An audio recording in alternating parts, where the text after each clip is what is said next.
Hello. Commercial relationships between buyers and suppliers rarely remain in status quo. Just like any social relationship in our personal life, business relationships tend to go through a series of phases from when they're first created through to their end. The nature of the relationship is driven by many factors, including the type of contract that exists, the levels of competitive pressure on either party, or the extent of power play that might exist between the two.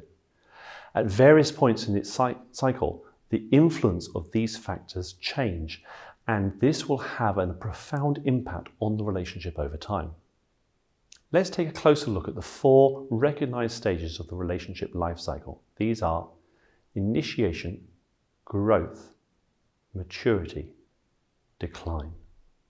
We tend to refer to the start of a commercial relationship as the initiation stage.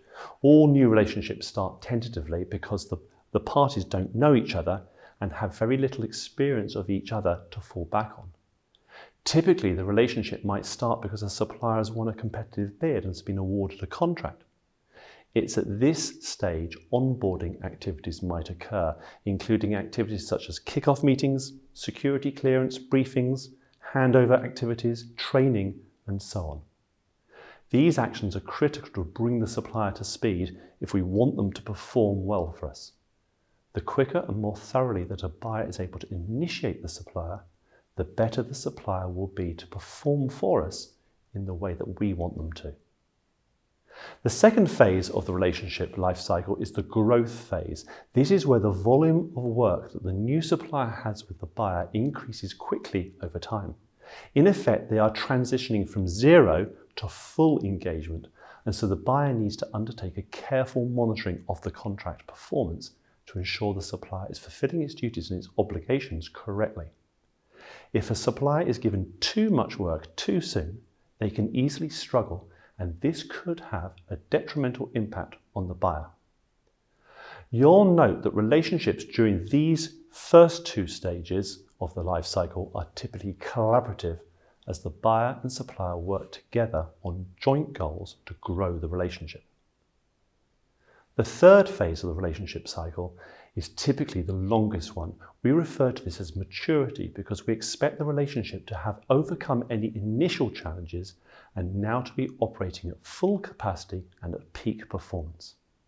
This is where the skill of the buyer's contract and relationship management staff come in. Ideally, you want a hands-off, mature, high-performing relationship, but sometimes you need to monitor performance more closely to ensure that there are no performance failings. Elsewhere in other clips, we talk about contract performance management and key performance indicators. The fourth and the final phase of the relationship life cycle is the decline stage. We are not being pessimistic to think that all commercial relationships end up in a decline state. It's more of a commercial reality that needs to be considered and planned for in advance. All buyer-supplier relationships come to an end, possibly because their contract is being fulfilled and it's come to an end, or sometimes because there's no longer any need for the 2 parties to continue to work together. In some cases, relationships are terminated early because of unwelcome events or disruptions. However it is, the buyer must have considered a contingency for this event. During the decline phase, performance can dip and relationships can become strained with increases of conflict. In some cases, it's common for relationships to become more competitive in nature. Having an exit plan is critical for all buyers. This helps identify and manage the risk of declining performance and the inevitable termination of a relationship with a supplier. The 4 phases of the relationship life cycle represent a truism rather than an empirically verified theory. In other words, the life cycle is a reflection of the real world as it's experienced in many different sectors and supply chains.